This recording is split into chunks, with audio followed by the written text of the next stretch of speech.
অঙ্কটি যদি আমরা অপশন টেস্ট করে করি তাহলে খুব কম সময়ে অঙ্কটি করতে পারবো। তো এক্ষেত্রে এই কোশ্চেনটিতে পরিসীমা বলে দিয়েছে, আয়তক্ষেত্রটির পরিসীমা কত বলেছে, 160 মিটার বলেছে। আর আমাদের এখানে বের করতে দিয়েছে আয়তক্ষেত্রটির ক্ষেত্রফল কত বর্গমিটার। ক্ষেত্রফল, আয়তক্ষেত্রের ক্ষেত্রফল বের করার ফর্মুলা আমরা জানি দৈর্ঘ্য গুণ প্রস্থ। তো এখানে ক্ষেত্রফলের কিন্তু অপশান দেওয়া আছে, আয়তক্ষেত্রটির ক্ষেত্রফল কত হবে সেটা অপশানে, 4টে অপশানের মধ্যে কোনটা সেটাই আমরা দেখব। তো এরকম ক্ষেত্রে যদি আমাদের কোশ্চেনে পরিসীমা বলে দেওয়া থাকে তো আমরা কীভাবে অপশান টেস্ট করে করবো সেটাই বলবো আজকে। এখানে যে পরিসীমা বলে দেওয়া আছে 160, পরিসীমা যা থাকবে তার অর্ধেক করবো আমরা। যেমন এখানে পরিসীমা 160 আছে, তো 160-এর অর্ধেক কত হয়, 80, তাই তো। এবার আমরা দেখব এখানে যে অপশানগুলো আছে দৈর্ঘ্য গুণ প্রস্থ, মানে গুণ করে তো 1500 হচ্ছে, যোগ করে যেন 80 হয়, সেটা দেখব কোন অপশানে আসছে, যোগ করে 80, ঠিক আছে। দৈর্ঘ্য এবং প্রস্থ যোগ করে 80 কোন অপশানে আসছে সেটা আমরা দেখব। যে অপশানে আসবে সেটাই কিন্তু অপশান, মানে সেই অপশানটা সঠিক উত্তর হবে, ঠিক আছে। তো প্রথমে অপশান এতে 1500 আছে, তো 1500কে আমরা ভেঙে নেব। 1500 পুরো ভাঙার দরকার নেই, 15 শুধু তো আমরা ভেঙে নাও, 15কে শুধু ভাঙো, ঠিক আছে। 15কে যদি ভাঙো আমরা জানি 3 5 15 হয়, ঠিক আছে। এবার এটা যেহেতু 1500 আছে, দুটো শূন্য আছে, এখানে একটা শূন্য, এখানে একটা শূন্য দিয়ে দাও, 30 গুণ 50 করলে 1500 হয়, তাই তো। তার মানে আমরা বলতে পারি 50 হচ্ছে দৈর্ঘ্য আর প্রস্থ হচ্ছে 30। দেখো 50 30 যোগ করলে 80 চলে আসছে আমার, যেহেতু চলে আসছে 50 30 যোগ করলে 80, তাহলে অপশান এ হয়ে যাবে সঠিক উত্তর, ঠিক আছে। তবুও আরও তোমরা যদি মনে করো যে আরও আমি শিওরভাবে অপশান এই সঠিক উত্তর হবে কি না সেটা আমি আরও ভালো করে দেখতে চাই, সেক্ষেত্রে কোশ্চেনটা আর একটু পড়তে হবে।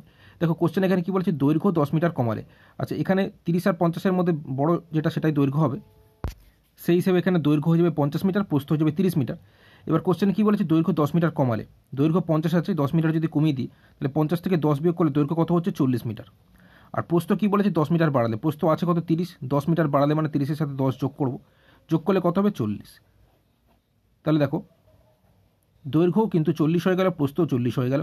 কোশ্চেন এটাই বলেছে এটি একটি বর্গক্ষেত্র, মানে আয়তক্ষেত্রটা তখন বর্গক্ষেত্রে পরিণত হয়ে যাবে। বর্গক্ষেত্রে পরিণত হওয়া যায় মানে, বর্গক্ষেত্রে পরিণত হওয়া মানে দৈর্ঘ্য প্রস্থ দুটোই সমান। তো এক্ষেত্রে আমার কিন্তু দৈর্ঘ্য দেখো 40, প্রস্থ 40 চলে এসছে, তাই অপশান এ হয়ে যাবে আমাদের সঠিক উত্তর। আমাদের অপশান বি সি ডিতে আর যাওয়ার দরকার নেই। তবু আমি অপশান বিটা আমি তোমাদের করে দেখাচ্ছি কেন হবে না দেখে। তো এখানে 1800 আছে, 1800টাকে তুমি ভেঙে নাও, 1800 পুরো নেওয়ার দরকার নেই, 18ই নাও।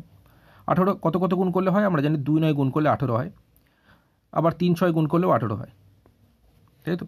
এখানে একটা শূন্য দিয়ে দাও, এখানে একটা শূন্য দিয়ে দাও, 1800কে ভাঙলে 30 গুণ 60, 30 আর 60 যোগ করলে কি 80 হয়, আমি বলেছি 80 আসতে হবে, তো 90 আসছে, হবে না।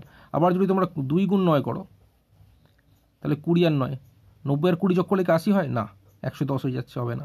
তাহলে এটাতেও হলো না, অপশান বি হলো না।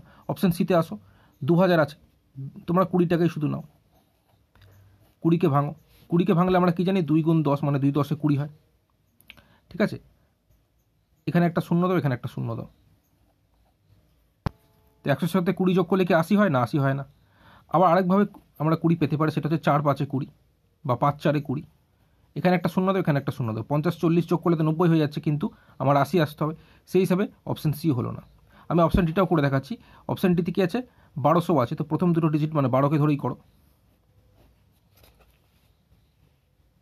এখানে শেষের দিক থেকে দুটো শূন্য আছে বলে কিন্তু আমরা এখানে প্রথম দুটো ডিজিট নিয়ে কাজ করতে পারছি, ঠিক আছে, অবশ্যই খেয়াল রাখবে। আচ্ছা, 12কে যদি ভাঙি, এখানে ধর 4 3 12, এখানে 40, এখানে 30, একটা শূন্য নিয়ে নিলাম, তবে 40 30 গুণ করলে 1200 হচ্ছে, আবার 40 আর 30 যোগ করলে দেখো 70 হচ্ছে, কিন্তু এখানে কত হচ্ছে, 80 হচ্ছে না।